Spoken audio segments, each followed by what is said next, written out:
Tiago, capítulo 2, versos 8 a 12.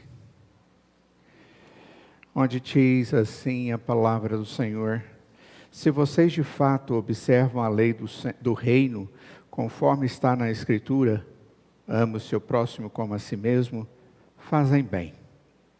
Se, no entanto, tratam as pessoas com parcialidade, cometem pecado, sendo condenados pela lei como transgressores. Pois quem guarda toda a lei, mas tropeça em um só ponto, se torna culpado de todos. Porque aquele que disse, não cometa adultério, também ordenou, não mate. Ora, se você não comete adultério, porém mata, acaba sendo transgressor da lei. Assim falem e vivam como pessoas que são julgadas pela lei da liberdade. Porque o juízo é misericórdia sobre quem não usou de misericórdia.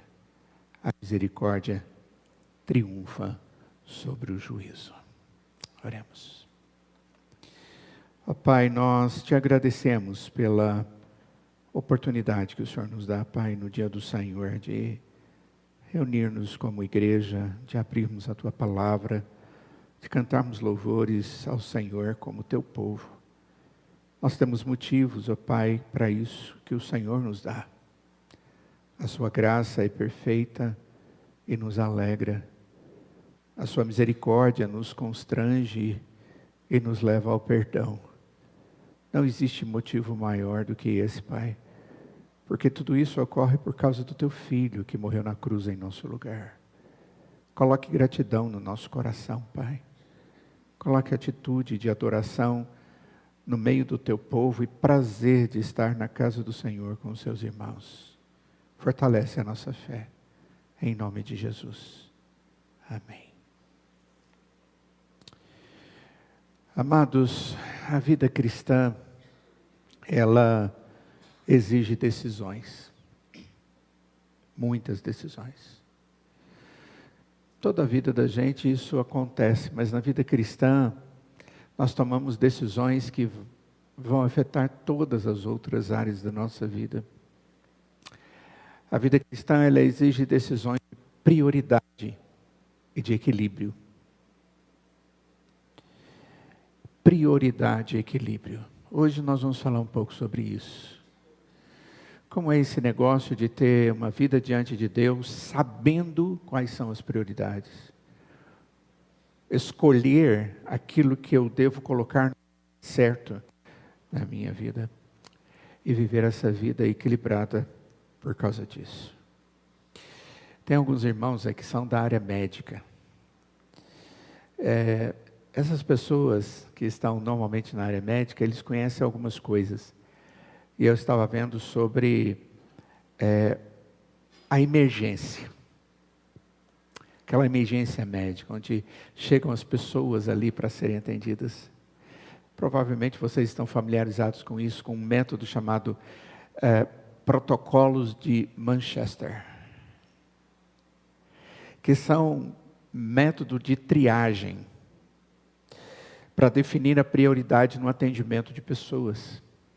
As pessoas chegam e ali estão várias pessoas. Quem vai ser atendido primeiro? Quem vai poder esperar um pouquinho mais? E normalmente esse método ele usa cores. E cada uma dessas cores tem um significado. Do menos grave para o mais grave. E aí nessa sequência que as coisas devem acontecer. É muito interessante isso. Eu acho muito simples, mas ao mesmo tempo muito prático. A primeira vez que eu vi isso foi num filme, quando houve um ataque em Pearl Harbor, havia um hospital e muitos machucados, e no filme o médico deu um batom para a enfermeira. E ele disse, agora você vai marcar aqueles que nós não vamos atender. Agora imagina uma situação dessa. Existiam tantas pessoas machucadas ali, mas algumas não tinham expectativa para elas. Então eles tiveram que escolher quem tinha alguma expectativa. Que tarefa complicada é essa? E ela hesitou durante um tempo, e eu me lembro do filme retratar isso de uma forma muito, muito crua, muito, muito forte. Ela, ao fazer aquele sinal na cabeça, na testa de alguns deles, com aquele batom, ela o fazia chorando. Mas tinha que ser feito, porque senão muitos outros morreriam como aquele. Isso é sério.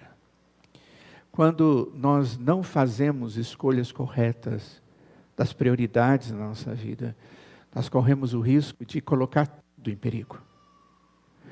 Nós corremos o risco de colocar tudo debaixo de uma situação que depois nós não vamos ter como resolver. As cores ali, vermelho, laranja, amarelo, azul, verde e azul. Pois bem, quais são as suas prioridades na vida espiritual? Que vai definir a sua vida com Deus, consequentemente a sua fé e salvação, e consequentemente te dar vida adequada.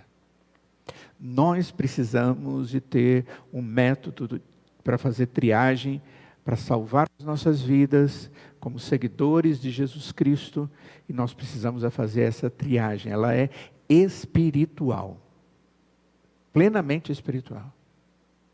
E isso depende da comunhão com Deus, depende da ação do Espírito, e depende de eu depender desse Deus com alegria, apesar de que em alguns momentos a triagem é meio complicada.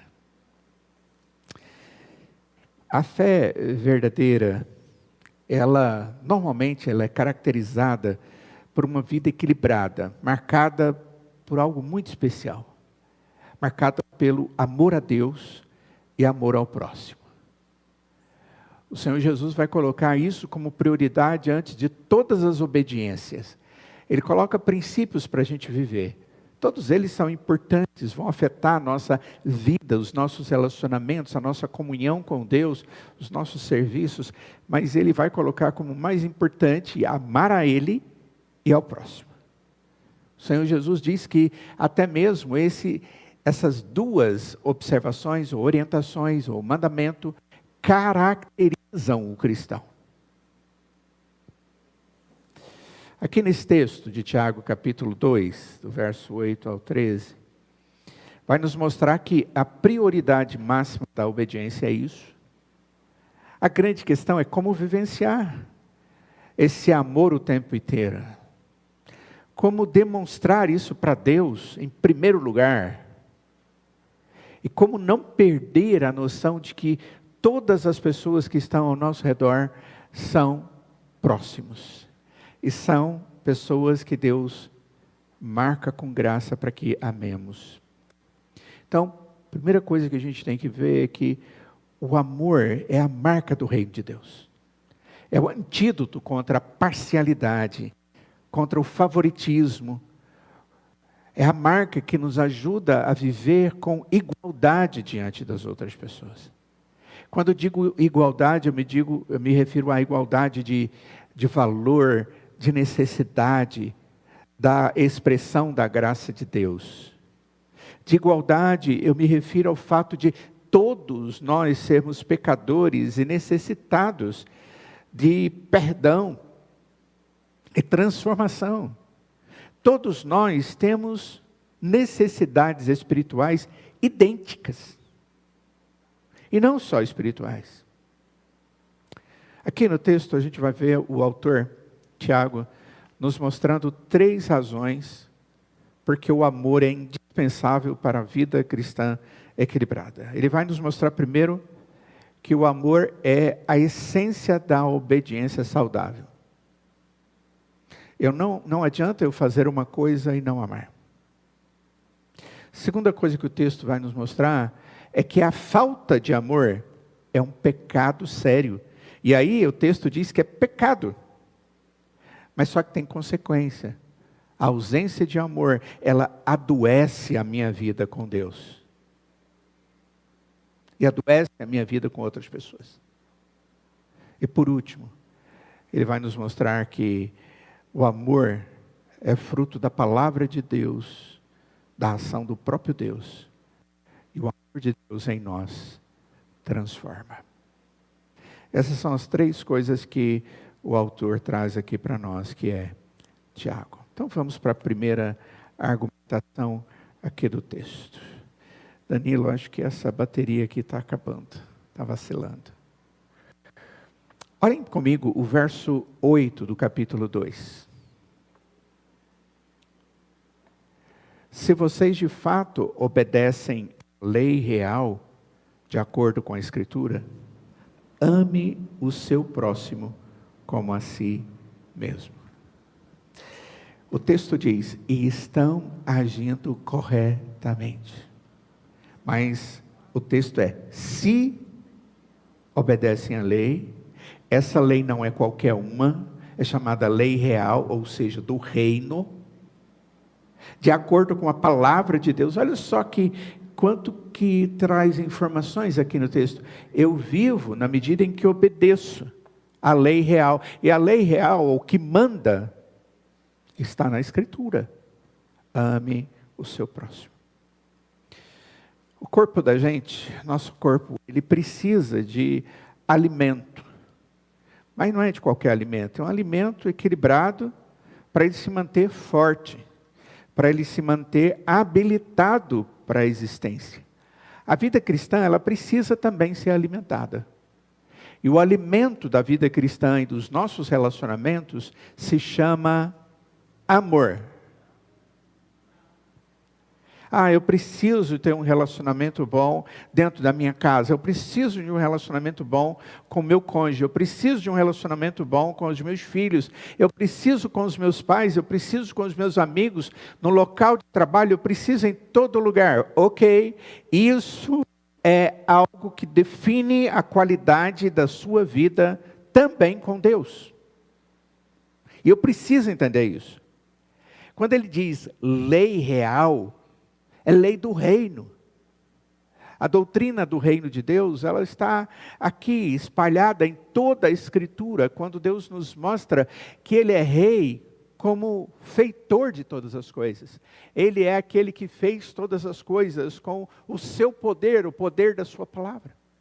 A Escritura diz que esse Deus que fez todas as coisas, também é o Deus que equilibra e organiza todas as coisas que existem no mundo. Por isso, as coisas estão aqui caminhando, andando ao nosso redor, sem que tomemos nenhuma consciência, mas existe um equilíbrio ali, porque tudo destruiria, bateria um no outro, teria um desacordo.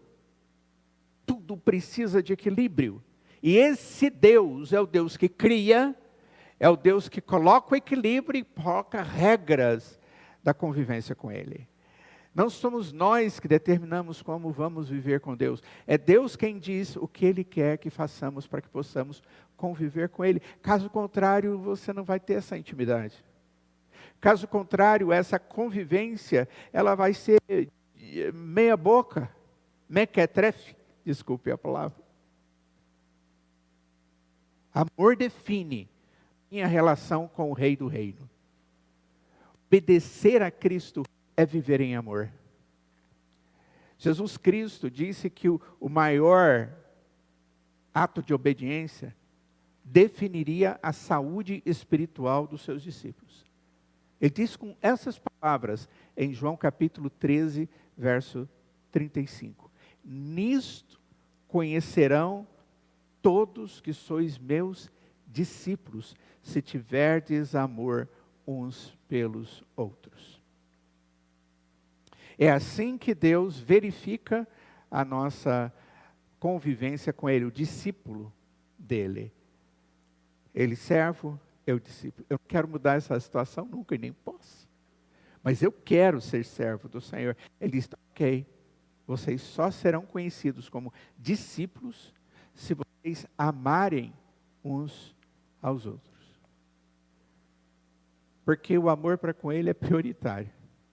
E agora Deus diz, você quer ser meu discípulo? Ame as pessoas.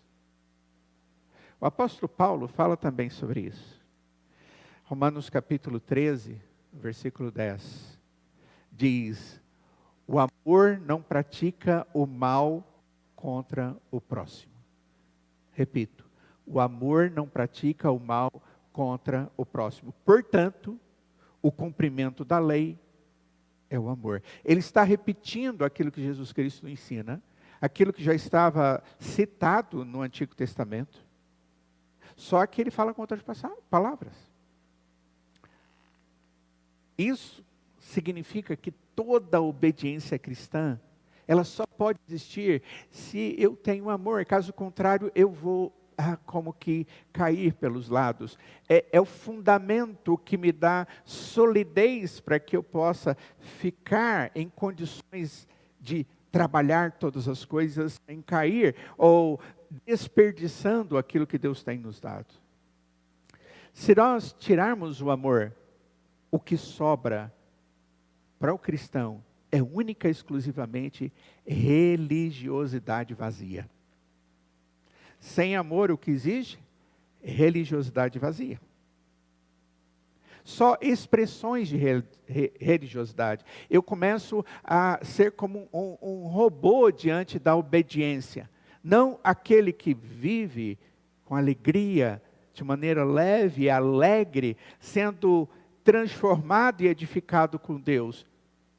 Porque aquele que vive o amor que Deus nos dá com as outras pessoas, é assim que ele vive no mundo, apesar do mundo. Apesar das lutas e dificuldades do mundo.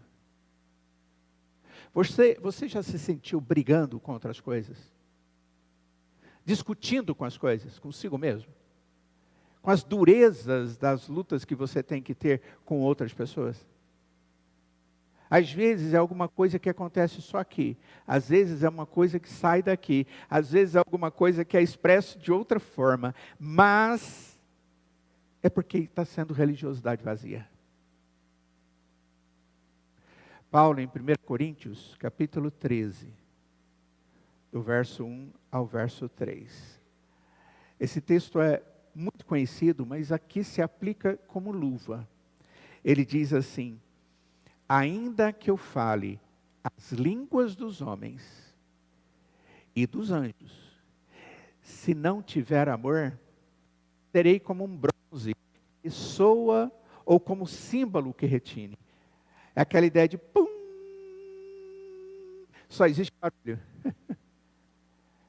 Ainda que eu tenha o dom de profetizar e conheça todos os mistérios e toda a ciência, o ser humano não tem isso, mas ele diz, se eu tivesse, e ainda que eu tenha uma tamanha fé a ponto de transportar montes, aquilo que o Senhor Jesus diz, se você tem fé do tamanho de uma mostarda, você diz a esse monte, sai daqui e se jogue lá no mar, ele vai fazer isso. E o próprio apóstolo Paulo está dizendo aqui, olha, se isso acontece, mas sem amor, nada serei.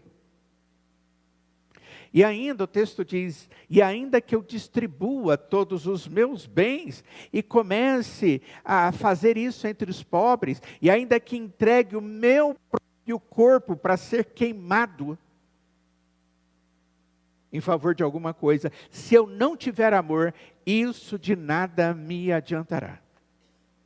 Se for algo egoísta, se for algo para mim mesmo, se for algo que não afeta os demais, porque essa é a característica do amor, essa atitude de doação, não adiantará. Então, diante disso, a primeira coisa que é importante para nós aqui no texto, é você e eu pensar como está a nossa lista de prioridades espirituais. Você as tem? Esses temas da prioridade na sua vida?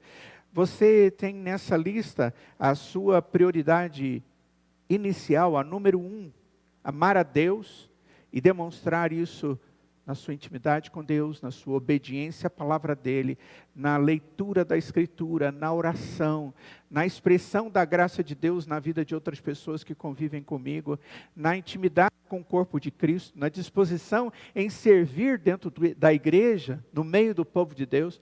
Tudo isso é lista de prioridades espirituais. E enquanto eu vou fazendo isso, eu vou retirando aquilo que não é prioridade, aquilo que não tem a ver com a dedicação, a doação, porque isto caracteriza o amor. Ele não é egoísta. O amor que Jesus diz que ele teve primeiro para que depois nós pudéssemos ter, ele é construtor do outro, ele é altruísta. Ele age não para mim, mas para os demais. Ele age como o Senhor Jesus, que a si mesmo se humilhou e a si mesmo se colocou debaixo da lei por causa de nós, diz Paulo em Efésios capítulo 4.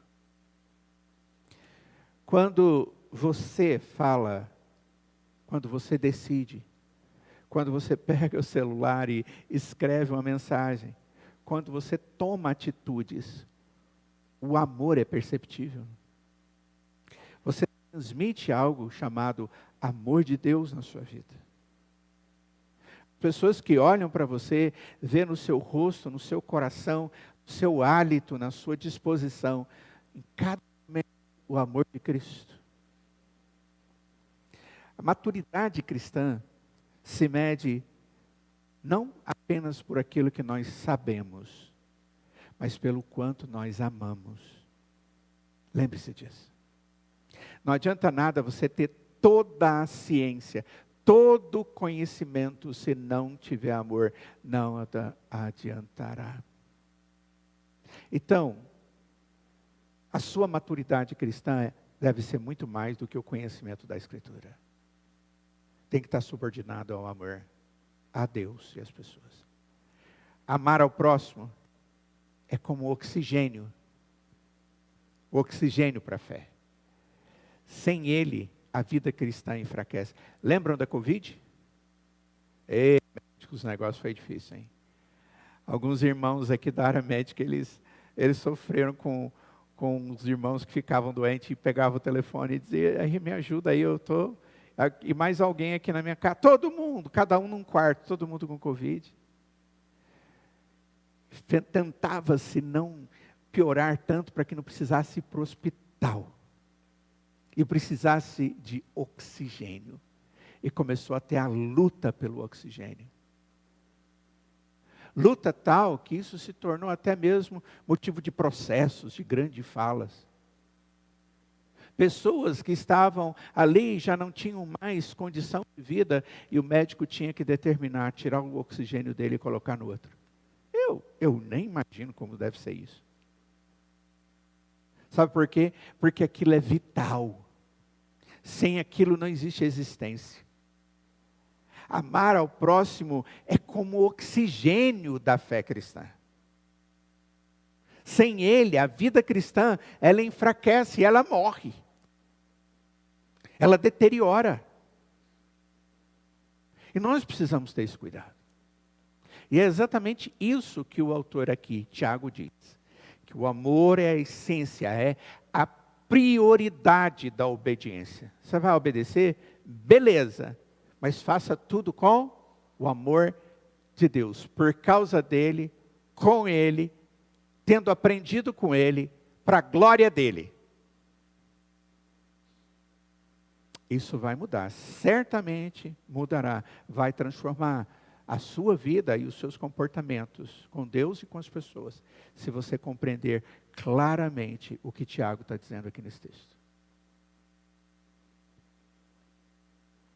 Primeira coisa que acaba quando existe uma guerra relacional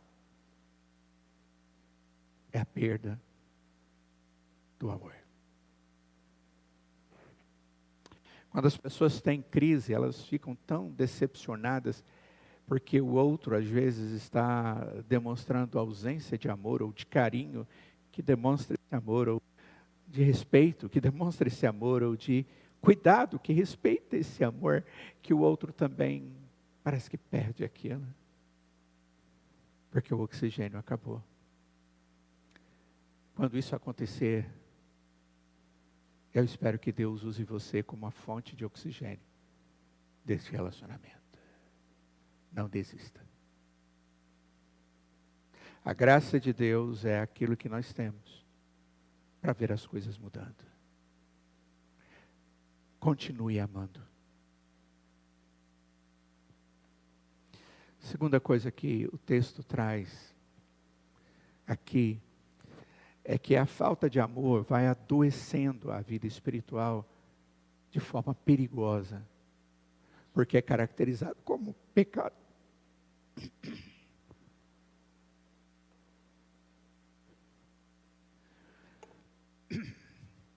Desculpem, verso 9. Mas se vocês tratarem alguém com parcialidade, estarão cometendo pecado e serão condenados pela lei como transgressores. Não amar é pecado. É isso que o texto está dizendo. Se vocês tratarem alguém significa qualquer pessoa. Você não pode restringir.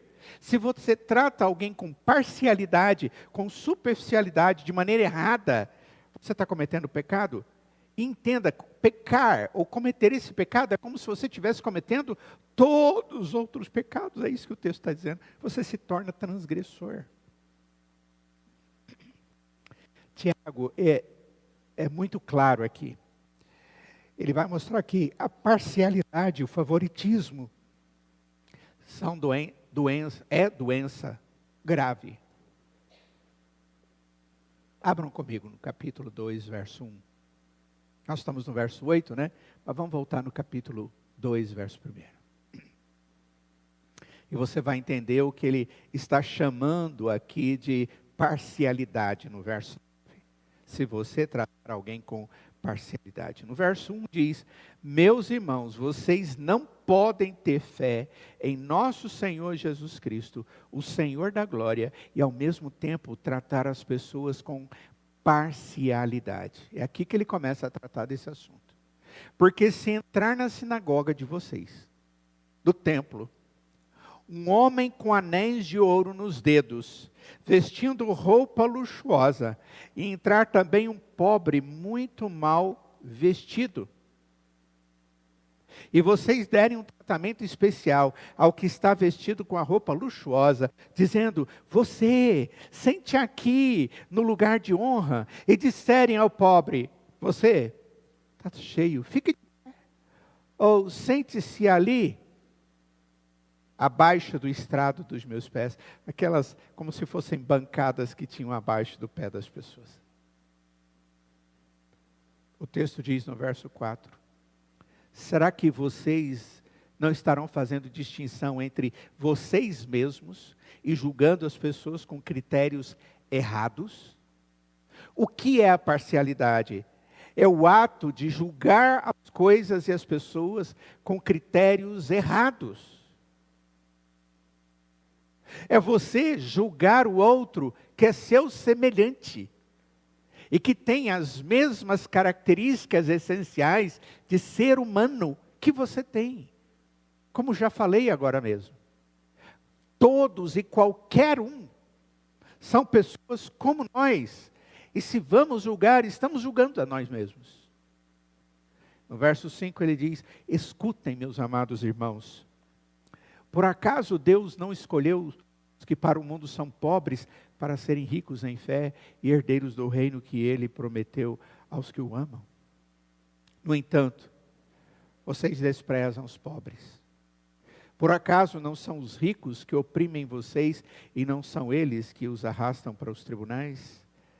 Não são eles os que blasfemam o bom nome que foi invocado sobre vocês? A figura do rico aqui é aquela figura do indivíduo que se basta. Daquele indivíduo que define a sua vida naquilo que tem. Naquilo que supostamente para ele o faz superior. Essa é a ideia aqui do texto. Essa é a figura que Jesus está trazendo aqui. E chega diante dos outros aquele que não tem nada disso. E você, de repente, por critérios errados, dá honra a um e desonra ao outro. Isso é parcialidade. A vida cristã equilibrada, ela escolhe amar todos. Mas a desequilibrada, ela escolhe amar alguns e ignorar os outros. Mas isso é pecado diante de Deus. Você não faz isso? Eventualmente você julga antes de qualquer coisa.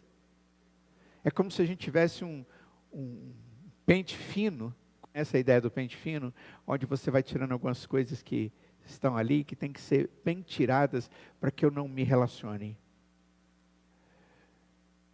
Saiba de uma coisa: não se pode compensar a falta de amor com outras boas obras. Se eu fizer alguma coisa, mas se não tiver amor, nada tem valor. É isso que a Escritura diz. Eu pegar uma cesta básica, colocar nas minhas costas e sair e entregar para alguma coisa, para alguma pessoa, só para me sentir bem, eu perdi a noção de tudo. Se eu fizer isso por amor, eu vou chegar, vou entender a realidade desse indivíduo e vou querer o bem dele. E vou fazer isso para a glória de Deus. E vou levar essa pessoa a ver Deus na minha vida e naquilo que eu estou fazendo. Não é só para me sentir bem, afinal de contas tem tanta gente passando necessidade. Para com isso. É diferente o que Deus quer de nós. Uma vida sem amor, ela pode até parecer uma vida ativa, cheia de compromissos e atividades, mas sem amor, a vida está espiritualmente doente, como uma árvore cheia de folhas, mas sem frutos. E essa figura o Senhor Jesus Cristo usou com os discípulos quando ele descia para Jerusalém. Subia, para Jerusalém. Ele vê aquela árvore linda, cheia de flores, uma figueira, e era período da manhã, não tinham comido nada, estavam querendo algo para o de jejum. E ao ver aquela árvore, eles vão lá buscar figos, só que só tinha folhas. E o Senhor Jesus amaldiçoou aquela árvore e ela secou. Mas existe uma razão nisso. A figueira, ela está sempre com poucas folhas. Ela é uma árvore até feia. Mas quando ela começa a dar suas folhas e brotar folhas, junto com as folhas estão brotando os seus frutos. E quando a árvore está cheia de folhas, você pode ir lá, que ela está cheia de figos. Essa é a característica da figueira. Ela tem uma característica própria. Ela, quando está viçosa, quando ela diz, eu sou figueira, sou frutífera, sou útil, dou bons frutos e gostosos. E você chega nela, e ela não tem frutos, ela é uma figueira mentirosa. E o Senhor Jesus usa essa situação para ensinar os seus discípulos que a árvore só cheia de folhas e sem frutos é como aquele que tem uma vida sem amor. Parece cristão, tem gestos de cristão, tem ansiedades, mas nada disso de maneira intensa, enraizado em Cristo, na glória dEle e na instrumentalidade da nossa vida para a glória dEle quando convivemos com os outros. Os demais têm que conhecer Cristo na minha vida pelo que eu vivo, pelo amor que eu transpiro, o amor de Cristo. Pastor, isso é difícil demais, eu sei. Mas não é nada menos do que isso que a palavra de Deus está dizendo aqui para a gente. Cuidado para diminuir aquilo que significa vida cristã, espiritual, para aquilo que você quer definir com a sua própria atitude, com os seus próprios pensamentos egoístas. Quem define é Deus e o amor dele no seu coração. Você tem tratado as pessoas com justiça e dignidade? Ou tem preferências que revelam parcialidade? Convivo com uns, os outros não. Como que você tem escolhido essas relações suas? Você dá bom dia para todos? Como um bom dia faz diferença. Faz muita diferença. Quando você passa por alguém, às vezes, na rua, num lugar, e você diz para aquela pessoa, sem mais nem menos, olá, bom dia. Pode passar por aqui, por favor. Não, por favor, vem aqui. Esse ato de cordialidade, de respeito ao outro, de dignidade do outro, coisa simples, isso demonstra amor. Nós vivemos num tempo onde eu sou como um estátua no mundo sozinho me protegendo. Mas a vida cristã, ela se espalha, ela encosta nos outros, ela derrama a graça de Deus sobre a vida dos outros. E não precisamos ter medo disso, porque isso edifica a mim, mas principalmente o outro. Cuidado com a parcialidade. Cuidado, porque ela é algo que nós corremos o risco o tempo inteiro. E lembre-se, onde não existe amor, surgem raízes de amargura. Quando não tem amor, existe raiz de preconceito. Quando não existe amor, existe uma raiz de divisão. Eu sou tão egoísta, tão sem amor, que eu começo a fazer as coisas ficarem ruins. A minha cara é ruim. As minhas reações, elas são inadequadas. Elas causam clima. Já ouviu essa expressão? Está causando clima. O clima é ruim. Quando não existe amor, eu começo a ter preconceitos, eu começo a julgar o outro, a achar que. E aí eu denigro o outro, aí eu destruo a imagem que o outro tem. Isso é tão sério, queridos, que nós matamos o outro no nosso coração. Nós assassinamos o outro na nossa relação. A expressão é assassinato de reputação. Quantos casais eu vejo isso, queridos? É tão sério.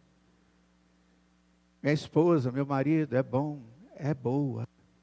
Mas, e ali começa a destruir tudo. Eu digo, onde está o bom? Você destruiu, você não vê nada, você vê só destruição, você gerou preconceito, você gerou destruição daquilo que o outro é, além daquilo que o outro é. Uma vida cristã saudável não esconde favoritismos, mas cura relacionamentos. Opa! Eu vou repetir.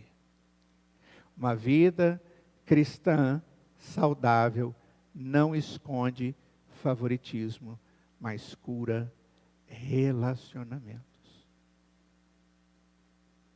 Vida cristã saudável transborda amor. Terceira coisa que o texto nos traz. Que o amor é fruto do Evangelho. O Evangelho que transforma. O amor é fruto do Evangelho que transforma. Como é que eu vou amar? Tem certas situações que eu fico pensando, realmente é difícil amar essa pessoa. Já esteve diante de alguém que você tem a responsabilidade de amar, bíblica, e você diz, está difícil. Esvaiu tudo. Essa pessoa é aquela pessoa que eu quero ir lá. O texto diz no verso 12. Falem e vivam como quem vai ser julgado pela lei da liberdade. Porque o juízo é sem misericórdia para quem não usou de misericórdia. A misericórdia triunfa sobre o juízo. Talvez eu devesse passar ali para o pessoal que trabalha com a lei, para dizer, está falando de lei, juízo e tudo, vem cá, explica isso para a gente. Mas essa linguagem é espiritual. Ela não é daquela lei da Constituição nossa, brasileira, é da lei de Deus. O texto está falando de lei da liberdade. Aqueles que falam e vivem, quem vai ser julgado pela lei da liberdade. Se você está agindo com a pessoa, vai viver e tem que viver sobre a lei da liberdade, Olha, é algo cuidadoso, isso aí não é algo tão simples assim. Por quê? Porque o juízo, ele é sem misericórdia. O juízo, ele trata fatos. Fatos. A misericórdia pode ser usada, o texto diz que sim, Deus faz isso. E a misericórdia, ela triunfa o juízo, ela é maior do que o juízo. É isso que diz o texto. A misericórdia triunfa sobre o juízo. Então vamos lá, o que ele está querendo dizer aqui no texto? Ele está nos levando a um argumento de conclusão. Ele faz uma conexão entre amar o próximo, a misericórdia e a lei da liberdade. São essas três coisas. Amar ao próximo está ligado ao Evangelho. O Evangelho, as boas novas, é Cristo Jesus. Ele é a boa nova encarnada de Deus. Amar alguém é porque eu sou amado pelo Deus da essência do amor. E por isso que é dito na Escritura de que Deus é amor. E é por isso que a Escritura nos ensina a importância dessa convivência com Deus que é amor. Para que a gente experimente e viva. O que o Evangelho faz? A palavra de Deus, o Evangelho, ela transforma radicalmente as pessoas de dentro para fora. Deus não começa a transformar a gente por fora, Ele começa transformando a gente por dentro. Porque lá é que tem o esconderijo de quem nós verdadeiramente somos. É aqui de dentro que saem todas as coisas. É da minha essência, da minha natureza, do meu coração, da minha alma. Quando Deus nos trata, Ele trata a nossa alma. Ele trata a nossa essência caída. Ele nos perdoa. Ele nos transforma aqui de dentro. Porque somente quando eu sou transformado aqui dentro, eu vou agir de conformidade com uma vida transformada. Simplesmente aprender a ter atos não me faz um cristão. É por isso que o Senhor Jesus diz que no meio do corpo de Cristo existe trigo e joio. E ele diz, não vai tentar separar isso. Você vai correr risco de arrancar trigo pensando que era joio. O que a palavra de Deus está querendo nos trazer sobre isso? Ou nessa figura que a Escritura traz? O que ele está querendo nos mostrar é que existe no meio da igreja aqueles que são de Deus mesmo. Aqueles que são salvos. Mas existem no meio da igreja aqueles que aparentam isso. Eles copiam. Eles aprendem o tipão de crente. E aí ele nunca se converteu. Nunca entregou a sua vida para Cristo, ele nunca amou a Cristo como seu Salvador, ele nunca colocou Cristo em prioridade, ele nunca lançou fora os seus ídolos, ele nunca lançou fora aquilo que ele adora além de Cristo. E muitas vezes é ele mesmo, mas às vezes é uma estátua, às vezes é o trabalho, às vezes é tanta coisa. É um indivíduo que vive como se, sem ser. Mas ele aparenta. Ele tem luz, mas essa luz é mentirosa. Não ilumina nada. Por quê? Porque não vive sobre a luz que é Cristo. Não vivem na luz da graça. O que é a lei da liberdade aqui? E qual é a relação disso com o Evangelho? Irmãos, a graça de Deus transformadora, quando ela é aplicada nos nossos corações, que somos pecadores, ela é feita de uma maneira que essas pessoas são transformadas, feitas novas criaturas. Essa é uma expressão que a gente usa ao que a gente lê na Escritura. Paulo fala sobre isso. Aquele que ama a Deus é feito nova criatura. Uma nova pessoa, e até mesmo as coisas velhas ficam para trás, e eis que Deus torna tudo novo. O que é tudo? tudo. Tudo não é alguma parte, tudo é tudo. A transformação que Deus faz quando Ele entra no nosso coração, quando Ele aplica a sua graça, quando Ele abre o nosso entendimento, quando Ele nos dá a fé, quando Ele nos justifica pelo sangue de Cristo, quando Ele está operando na nossa vida dia após dia, nos santificando. Essa obra é libertadora, essa obra é transformadora. E ela começa aqui dentro, mudando quem eu sou. E agora eu vivo de conformidade com a minha novidade de identidade. Agora eu sou regenerado. Agora eu sou ressuscitado da morte espiritual para a vida em Cristo Jesus. Agora eu sou nova criatura. Agora eu vivo única e exclusivamente para glorificar a Deus. Eu experimento o amor de Deus. E esse amor me ensina a amar as outras pessoas como Cristo me amou.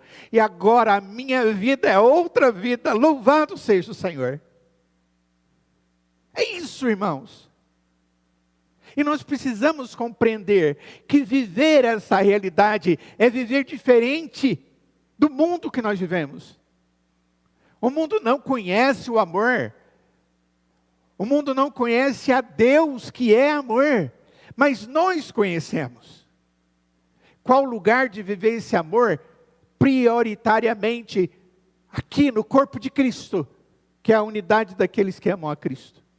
Aqueles que entregam a sua vida a Cristo. Lá na sua casa com a sua família. Lá onde você estiver, agora reflita o amor de Cristo na sua vida. Porque Cristo te transformou.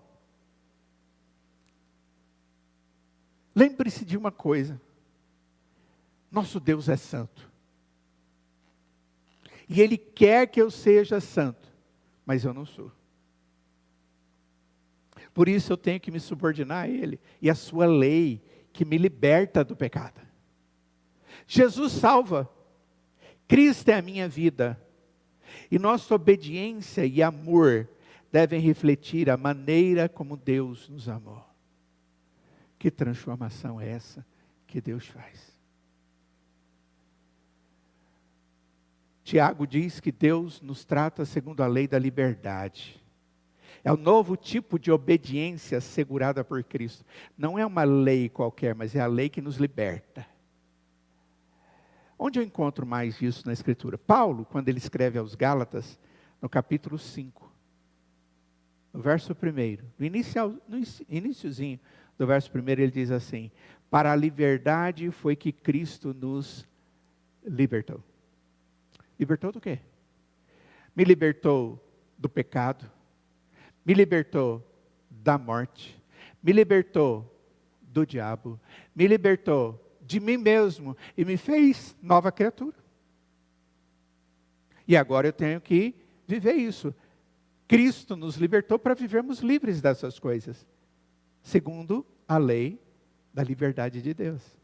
Agora não preciso mais. Eu posso dizer ao pecado que está mexendo comigo, que está vindo do mundo, que está sendo sussurrado por Satanás, que todos podem estar fazendo, até mesmo eu, fazendo uma sabotagem comigo mesmo por causa da natureza, mas isso é tão legal, tão bom, é só uma vez, né? Depois Deus perdoa. Todas essas coisas agora, por causa da graça de Deus na minha vida, eu posso dizer, não. Porque essas coisas não me tocam mais. Isso não faz mais parte da minha essência. Isso não é para mim. Tem algo novo na minha existência. Em Romanos capítulo 8, no verso 2, a Escritura diz: porque a lei do Espírito da vida, em Cristo Jesus, livrou você da lei do pecado e da morte. A lei, ela tem uma função. Ela tem a função de apontar para nós. Pega os 10 mandamentos. A lei aponta para nós. E você dá conta? E esse mandamento você consegue? Qual a conclusão que você vai chegar? Nenhum deles você consegue. A lei aponta para o pecado que existe em nós. Ela é santa. Ela é justa. Mas aponta para o pecador. Mas agora, quando Deus olha para mim, Ele não vê o pecado. Ele vê o sangue de Cristo, que perdoou o meu pecado. Ele não olha para mim e vê aquele que desonrava o Senhor. Agora ele olha e vê a marca da graça salvadora em mim, o sangue de Cristo. E eu estou purificado. Esse é o espírito da vida que nos traz a lei da liberdade.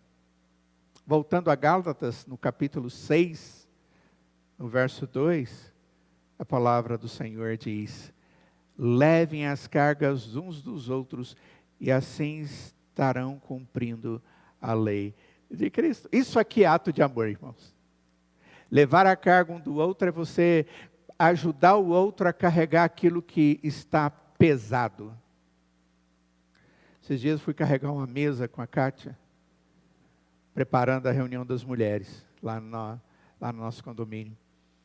E eu ajudei, fiz tudo e tal. E eu tinha feito alguns movimentos no braço de exercício.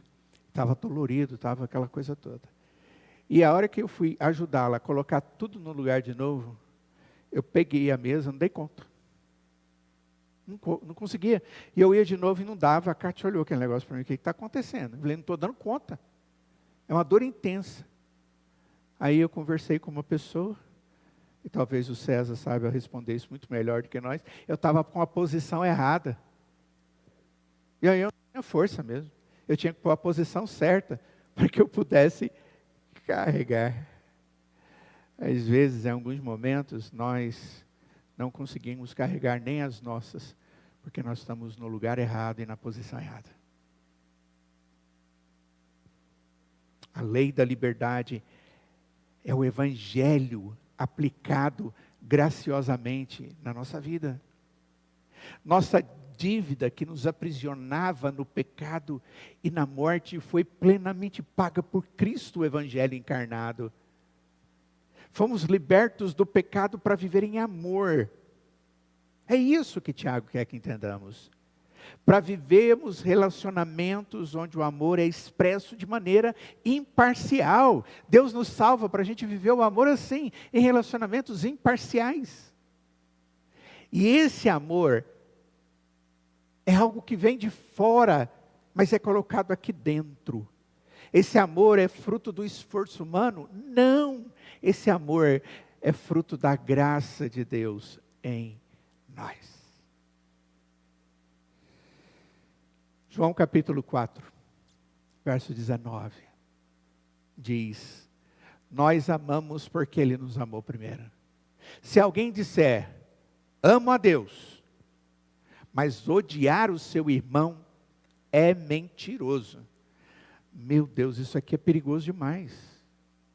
Isso aqui coloca a gente na parede. Deus está dizendo que se você diz que ama, mas você tem diferenças com alguém ao ponto de odiar, ter raiva, não gostar de ver, passa para outro lugar, senta do outro lado, você está mentindo, você não ama a Deus nada. Pois quem não ama o seu irmão, a quem vê, como pode amar a Deus a quem não vê? E o verso 21 diz: e o mandamento que dele temos é este: quem ama a Deus, ame também o seu irmão. Não existe aqui uma possibilidade. Isso aqui é o critério do julgamento de Deus. O juiz, quando ele julga segundo a lei. E o critério da lei é muito claro: ama a Deus, ame seu irmão. Se você diz que ama a Deus, não ama o seu irmão, culpado. É isso. Não tem variante, não tem variável. Ele diz: mas a lei às vezes tem a ver com a interpretação. Ela é objetiva, é pétrea. É aquela cláusula que não muda. Aquela que é, eu vou usar a expressão errada, é só para vocês, ela é imexível. Lembram de alguém que falou isso alguns anos atrás?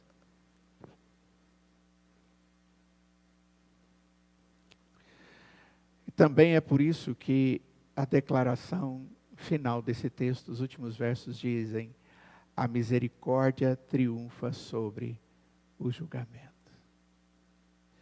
Nós somos culpados, mas por amor, Deus paga a nossa culpa, a nossa dívida, a nossa pena. Os crentes são chamados a fazer julgamentos, às vezes. A Bíblia fala sobre isso.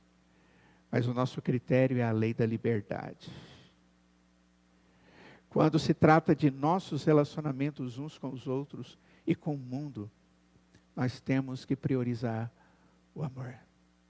Se você está certo, mas não amoroso, você está errado. Presta atenção. Se você está certo no debate, mas você está fazendo isso de maneira não amorosa, consequentemente, perdeu o direito. Está errado. O indivíduo que enfia a mão no bolso, pega um revólver e mata o outro, porque ele ficou com raiva, porque o outro fez alguma coisa contra ele, ele vai responder pelo crime de assassinato. E às vezes o outro ofendeu, mas não fez nada fisicamente. E você reagiu de maneira desproporcional, de maneira inadequada. Você não agiu com misericórdia. A Escritura diz que Deus é misericordioso. E ela triunfa sobre até mesmo as loucuras do nosso coração. Se você é doutrinamente correto, mas não marcado pelo amor, você está doutrinamente incorreto. A sua doutrina não está na prática demonstrando o que você diz com os seus lábios. Se você é verdadeiro, mas não amoroso, você não conhece a verdade. É por isso que o mundo questiona muito o cristão. Mas você não é cristão? Você não é discípulo de Jesus? Você não ama aquele que morreu na cruz em seu lugar? Você não isso, você não aquilo? E eles têm razão. Eles não são nossos juízes, mas eles veem aquilo que a Escritura diz e diz, mas vocês dizem que vivem o amor de Cristo, mas na prática não vivem. É como se estivesse dizendo, olha, essa fé sua não é verdadeira. Nós precisamos entender isso. A vida cristã saudável em Cristo é marcada por misericórdia, porque foi transformado pela misericórdia e graça recebida na cruz. Do mesmo jeito que Deus teve misericórdia de mim, eu tenho que agir com misericórdia para com o outro, porque senão eu não vou amar. Lembre disso. O Senhor te perdoou, Ele foi gracioso com você, Ele foi misericordioso. Misericórdia é quando não pune aquele que merece punição. Isso é agir com misericórdia. Nós estamos vendo um momento que está se falando muito no Brasil hoje sobre anistia. O que é anistiar? É agir com misericórdia. Onde existe o evangelho, existe frutos. Onde existe o Espírito, existe frutos. Perdão é fruto. Compaixão, paciência, serviço, amor. Tudo isso começa com um amor que nós recebemos e compartilhamos. Diante disso, irmãos, o que a gente pode concluir? Nós podemos concluir que a verdadeira vida cristã saudável é aquela que prioriza o amor. Bota isso na sua mente. O amor é a base da obediência equilibrada. Eu só vou ter uma obediência à palavra de Deus se eu entender o amor. O remédio contra a doença do pecado, da parcialidade, só é vencida com amor. E o fruto do evangelho que nos transforma de dentro para fora é o amor de Cristo. À luz disso, examine sua vida. O amor é visível em tudo que você é, em tudo que você sente, pensa e faz. Julgue a si mesmo, examine. A saúde da sua vida pode ser medida pelos frutos que a sua vida gera na vida dos outros, porque você amou. É difícil tudo isso, pastor. É um baita desafio. Não é uma opção, segundo a Escritura. Por isso, peça a Deus, peça ao Senhor que cure áreas do seu coração que ainda resistem ao amor. Para que você viva uma vida equilibrada, para que você viva uma vida frutífera, para que você viva uma vida marcada pela graça de Cristo e do amor de Cristo. Peça, e Ele vai te dar isso. Vamos orar, vamos ficar de pé. Senhor, graças te damos, Pai, porque o Senhor nos amou com um amor infinito, sem limites. Um amor que ultrapassa a nossa negligência, o nosso pecado, as nossas maldades, a nossa falta de fé.